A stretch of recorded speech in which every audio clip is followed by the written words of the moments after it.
Today is day 887 since the Senate Democrats have been engaged in political games by not passing a budget for this country.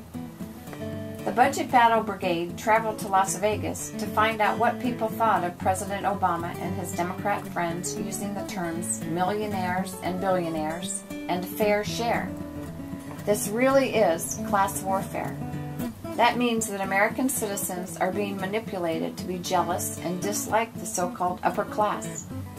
Just because some Americans have more money, the Democrats are painting them as evil and mean, that they aren't willing to share more of their money.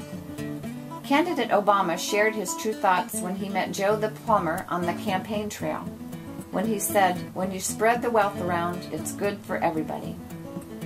Many people in the so-called upper class might not mind paying more in taxes if they thought the government would use it wisely, but it seems that almost every day there are reports of huge losses of taxpayer dollars.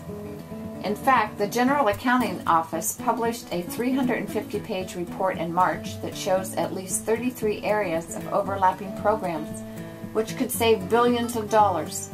But the findings of this report won't be put into effect until the budget process of 2013.